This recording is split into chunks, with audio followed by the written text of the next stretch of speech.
Season 2 of the Pat and JT podcast. Oh man, I'm here at last. The best time, always gonna be the best. Come on! Exclusively on the Hurrdat Media Network. So here we are on day 3 of It's Pat and JT and no Pat. But you know what?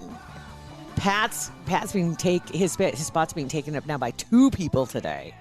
This chair has right? gotten really tight. All right. Both of us in the same seat. Because we're using Pat's chair. And when Cam first sat in Pat's chair, he realized it was much shorter and much smaller than he needed. Yes, there's so much more hair on this podcast. There's a lot more hair on the podcast, and what's too. fun is Pat is currently in a plane, so we can talk as much trash about him because he's not he's not around. We got 3 hours to disappear once that happens. Right? All right, Nick, you can get off my lap now. There's another chair in the room. You guys look a little too comfortable. Yeah, it was fun while it lasted. So Nick generally is our official fact checker on the show because Pat lies all the time. No. I kid. Because I get a lot of stuff. I throw stuff out. And he's over there typing away, smoke coming out of his laptop trying to figure out what the hell are you talking about. Yeah, right? You're that meme right now when he comes in here. Actually. Yeah. So anyway, hey, 402-403-9478. I do know that's our number now. Look out. I was off by 1 digit yesterday. I had it written down, and I was like, I know that's not right. And I'd called it, and it wasn't right. And so 402-403-9478. So you can leave us a message there, and we need to get to some of those, and I apologize. We will get that wrapped up this week and clean that mailbox up and get everybody's messages addressed. And then also, it's Pat and JT pretty much everywhere on social media. And hey, at patandjt.com if you want to drop us a line. There we go. I finally got that all figured out. So anyway, the guys came in, and I thought, let's just see what's burning on your laptops or on your phones. What topics, what conversations, what kind of things are you seeing right now? What's got your interest? Either one of you. Yes. So on the way into work, I was listening to there's a new Monica Lewinsky show on FX, I believe. And she's a producer on the show, so it was an interview with her. To me, and we talk about this all the time on the show of like how much culture has changed since you all were first on the radio to now, and that I think that's a very good example of like how she was treated and talked about would not happen if that same case happened today. Not even close. You're exactly right, and that's the TV show. It's called Impeachment: American Crime Story. And she was approached by the people who were putting this together that we're going to do this, and it was going to happen with her or without her. You know, that was the thing. And I think the thing that what I see or what I think of every time I see her name is she never recovered from what happened. No. As far as she couldn't walk in somewhere and apply for a job. Yeah. She was always going to be a novelty. Yep. And always tied to that moment. Always in time. tied to that. Yep. Mm-hmm. Always tied to it. And you're right. And so she she made like a line of purses and accessories in the early 2000s. She tried. So what a career path trajectory, to go from presidential aide to media, negative superstar, I guess. And then Purses and now a producer of a show. That's pretty sweet. I mean, I like the way that it turned out so far. She took control of that. Yeah. I think that in that instance probably was more of a, okay, I need to just like grab this one by the horns and say, and go.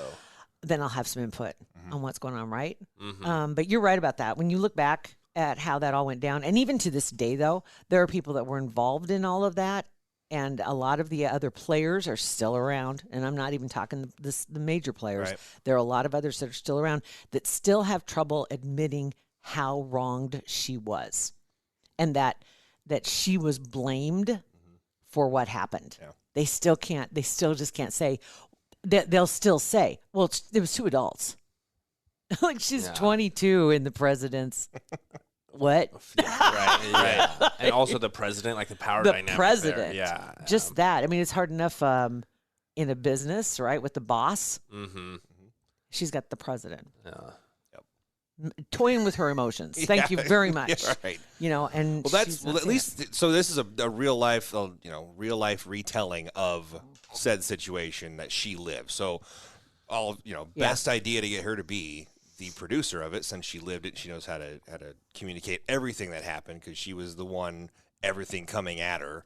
I'd have to And say pre-post after the impeachment, what was her name? What was Tripp's name? Linda. Linda. Yeah. When she passed away, Oh, I think it's like 3 or 4 years ago. I think it was. So that's an interesting cog in the machine because she's not there. But a lot of what she said was documented. It was recorded. It was written down in testimony. And Linda Tripp was one that went after Monica Lewinsky, right? She was her best friend, and Monica confided in her. And Linda went, oh, really? That's terrible. And then, you guys, Backstabbing. guess what happened? And that was how. That's the short version of how it all came down. But yeah, Linda Tripp. I wish I knew, because at the time when it was happening, you had mainstream, the main networks and CNN. Really, and I think Court TV had started, so you did have that, because that started with O.J. Simpson. Yep. So you didn't have like 9,000 different news outlets and independents and Substacks and you know what I mean. I mean, it was like you didn't have all these other ways to get the information, and so you just got the exact same story from each source, and that was there was one pool reporter, and they just sent their reports to everybody or something. Yeah. So I don't, I would love to. I guess really the show I think will be interesting to see. I haven't seen it yet. I don't even know that it's out. Is it out? Do you know? We should look it out. We should fact checker. Yeah. And who's playing all these parts? So you got Ken Starr, I'm sure, is a person of interest in this show, and Linda Tripp, like you said. So who's playing Monica? Who did she get the choice to cast herself? Because that's obviously a dream gig. If you have the chance to cast yourself, who do you do? Oh my God! Well, let's see if we can find the cast here. Look at us doing this live on the fly. Impeachment cast guide. Who's who in the drama? Let's see. So in the series, it premiered in September. Just so y'all know. So I need to get on out this. now, yeah. So it looks like Bill and Hillary, played by Clive Owen and Edie Falco. Ryan Murphy's longtime collaborator. Oh yeah, Sarah Paulson is going to be Linda Tripp, or is Sarah? I like her a lot. She's on.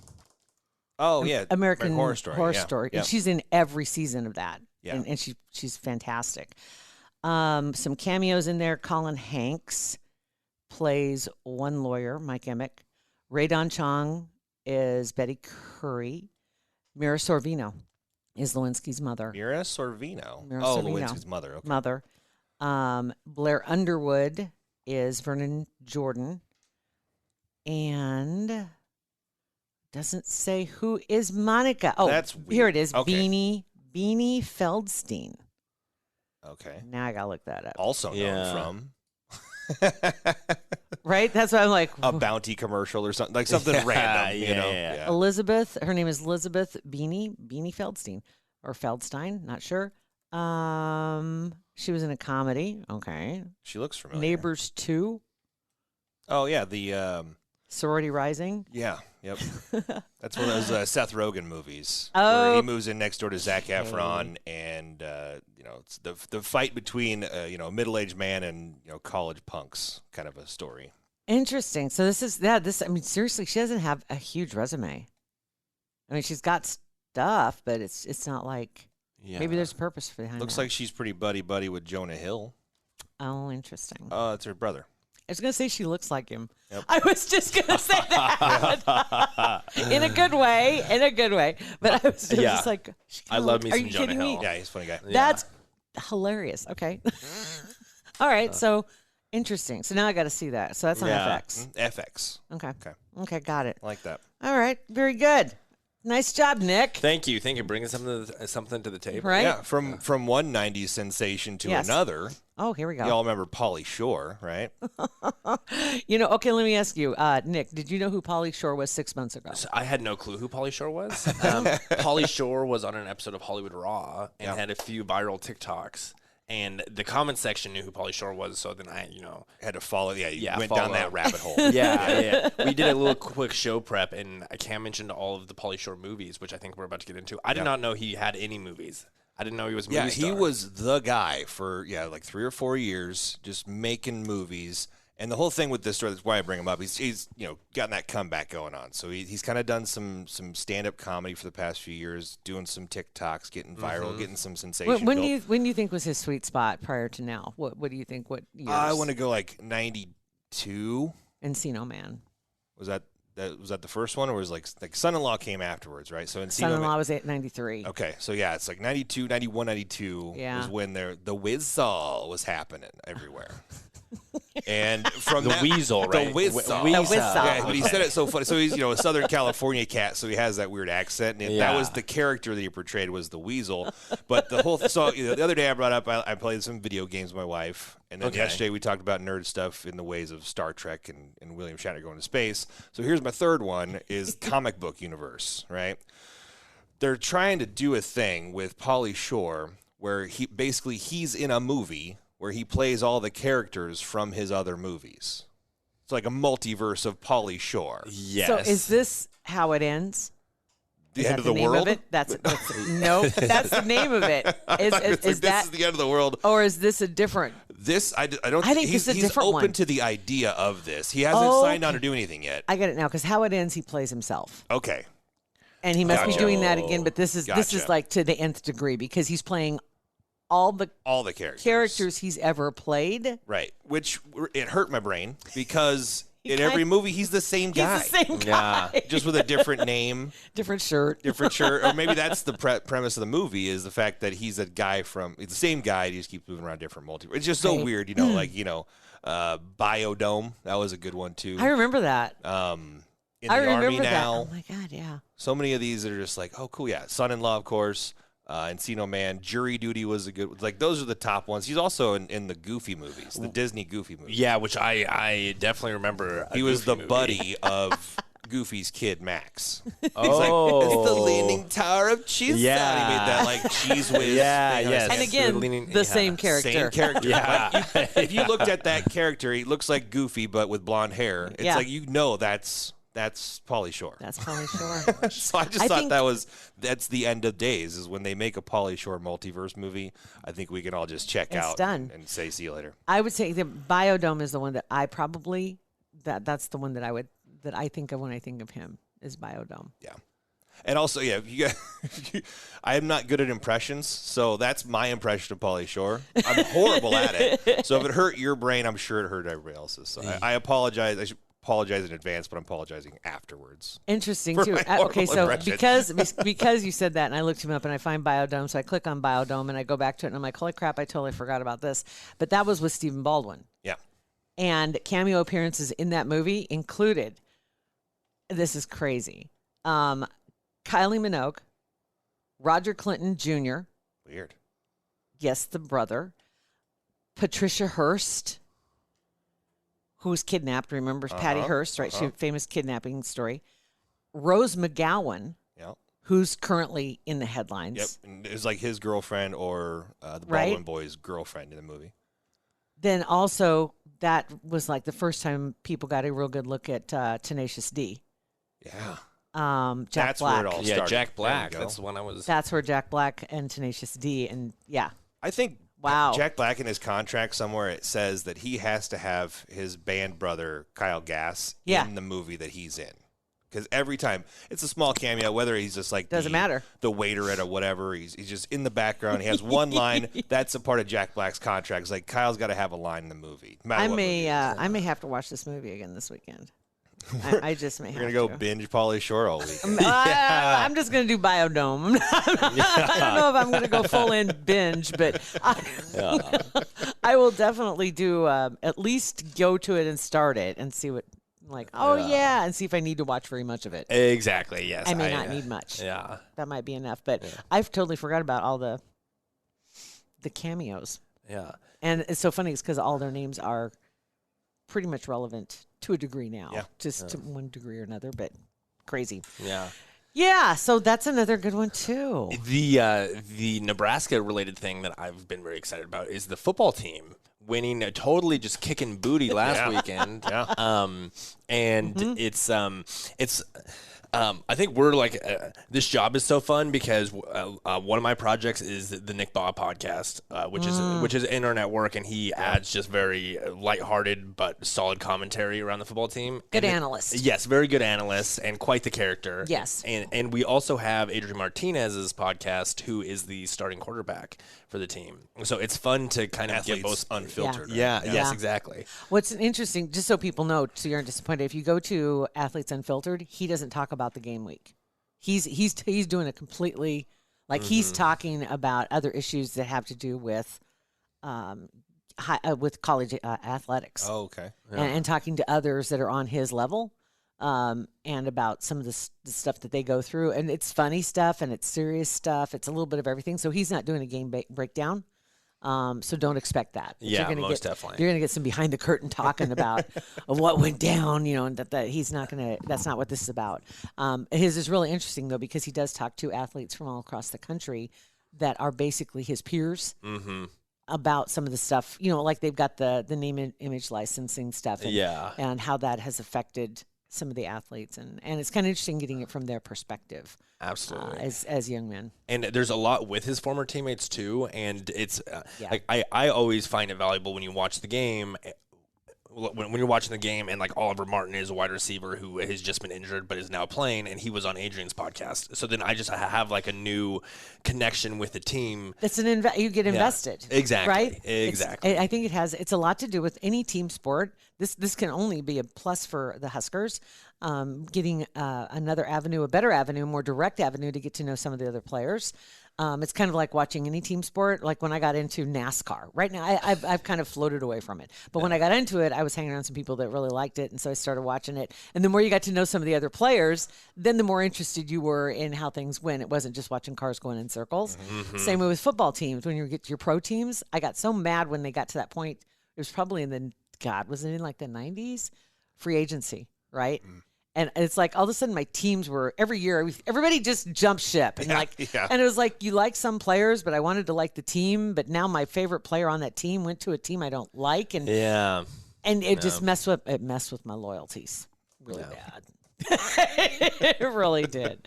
But I think that can only help for a college team because you get that crew together. The crew changes each year. You're bringing in new players, but you're hoping you have those hot names that stick with them for 4 or 5 years. So give me the obligatory hot take. What's happening Saturday then? So it's a very big game. It's a night game against Michigan. And Michigan is top 10 team. And we are favored to Michigan's favored by 3 points. That's not huge. Not huge. Yeah, it's a night game. I don't know if you guys saw the light show that they're now doing between the third and fourth quarter. Okay, I saw Thunderstruck pictures. The red. Yes, yeah, and it's to Thunderstruck. And now I think they're going to do it for every night game moving forward. That's the hype to go into the fourth quarter. Right? Yeah, That's exactly. Trev Albert's idea of like, let's hype this, like a new tradition for the team to kind of hype it up. Yes. I like that. That's really cool. Yeah. Go back to Oklahoma's number 3. It was number 3 when we played them, right? Yeah, exactly. And Michigan State's number 20. Yeah. Right? And so, we've got Michigan number 9. Right now, that's where they stand. So this is the last right now. That's the last team that's ranked at this point. Yeah, that's on the docket. And all those games were pretty close. Yeah, or at least the ones we've played so far. have been really exactly. Even though 16-23 for Oklahoma, which that had all other meanings. I feel bad for I know a lot of the guys that were playing the game. They probably tried to get that to understand. Yeah. Where that feeling comes from for the fans, because the fans are like, "Oh, it's Oklahoma," and I'm sure in Oklahoma it was the same way. Yeah, but absolutely. And for a lot of them, they weren't even born. Yeah, when a lot of this was going on. But okay, so we're looking at Michigan, and you're saying 3 points is what they're calling right now. Yes, earlier in the week, I guess, last I heard. So, and I'm going to the game with Emmy, so it should be a fun little. Are you really? Yeah, fun little Saturday night. Hey, speaking of which, you guys were just in Colorado. We were in Colorado. Happy birthday, by the way. Thank you. I took Monday off because it was my birthday. So thank you. Yes. So nice trip, huh? Yeah, a beautiful trip. We went to the Royal Gorge and then the sand dunes. Dude, I love that place. Yes. Both were bucket list items for me, so it was fun to just do something that I've been wanting to for quite some time. How are How are you on the heights? Do you like heights? Yeah. Because I was petrified. That's where I found it. Like, I knew I was afraid of heights, but then I go there because it's 1,000-foot hole in the ground with a bridge over it. Yes. And it's like, oh, cool. Yeah, I'm terrified. So my wife and her friend took the zip line back across. Okay. Which, no. Not on your life, lady. I got on the gondola or whatever that thing is that goes back, and I was still petrified. Like, it was me and like a former linebacker and his family. So we're all a bunch of big people in this car. And they're like, if you want to look now, I'm like, nope, I'm just making sure this thing holds tight.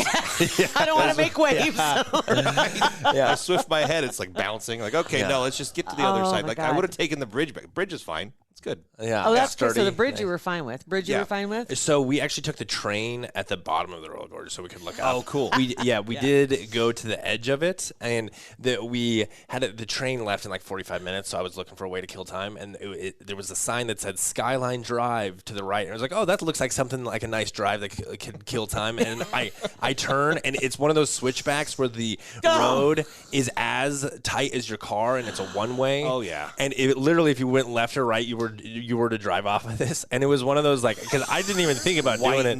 White knuckle, and Emmy could sense how just stressed I was. Oh, man.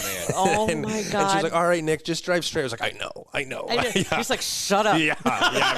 I'm driving. So that was probably a memorable but low point of the 2 miles an hour. Yeah, exactly. Yeah, speed limit of 15, and I'm just idling it the whole time. Oh, my God. Yeah. I don't know if I could have done it. I really don't. Not a chance. Was there a point where you could be like, not doing that, I'm going to back up and start this over That's again. the issue, is a one-way. So once you started going, you could never turn around or anything. Were the people behind you? Did you even notice? So I was looking. Most everyone else was very eager to like pull off on the side and get out of their car, which we did once. But then we were like, let's just get this over with. We're done with the scenic. Yep. Yeah. Yes. Oh my God. That's funny. Yes, and once someone came up behind us, but they were going as slow as us, so it was like a mutual. It was okay. Yeah, you were there for each other. Yes, Kind and of then of course Emmy funny. is always like the WebMD person, like jumps online and starts Googling things. Knows what's wrong. He knows what's wrong, and also would like to find someone on the internet to justify the this is messed up. So she starts Googling how many accidents were at the top. Oh my God. Yeah, and luckily we were down. But there's been a lot of accidents of people like going. It's icy, so they slip off. Like recent too, and it was just like, it's like we're not doing that again. Can we Google like how many rainbows have been over the world? Yeah, exactly. Much happier. Thought. Yeah, coolest pictures from the top. Most dangerous curve. Oh, it's the one coming up. Yeah, it's like, no, don't tell me that. Yeah. Oh my God, it's so funny. Some friends of mine went to the Grand Canyon for the first time last week. Okay. And they posted pictures. She has 2 pictures that she posted where everybody's comments, and I agreed, too close to the edge, kids. There was one, they were just taking a picture of the scenery, right? So no people were in it. But you looked at the bottom of the picture, and they were like, it was like right on the edge, and there was no fence. And then another one was them leaning on a rock together. I don't know who took the picture, but they were leaning on a rock together, and it just like rock, edge, and it was just like right there. You've seen those pictures that they have, like, is it in South America where there's that ledge that people take pictures and they're like holding each other, like almost from falling off. That. Yes, or they're one of them hanging from the well, one's laying on the ledge and the other one's hanging off their arm or something. Yeah. Like, talk about pucker factor Zulu. I'm like, Jesus, can't even look at those pictures, and that's what made me think of that. Or those the parkour people that are jumping around on top of buildings and they slip, but they catch themselves. Like, or climbing up the Space Needle and just hanging off by one hand. Like, get out of here. Yeah. Who do you think you are? No, thank you. So, on that note, yes, we made it through another episode. Yeah, and Pat is back tomorrow? That's the rumor. Okay. So, we'll see. So, you're on standby. All right, perfect. Both y'all. Perfect. All right. All right. If not, it's been nice. It's been fun. Well, we'll do it again. We'll do it again when we have Pat in here as well. There you go. Does that sound good? Yeah. All right. I'm going to give you the cue, and there it goes, and go ahead and bring it on up. I forgot. I was over here just like, we're at the end of the show. He was leaning back with his feet up on the desk. I'm like, dude, wrap it. All right. 402-403-9478. It's Pat and JT across all. We'll see you guys in the next episode. Podcast. a Hurrdat Media Production.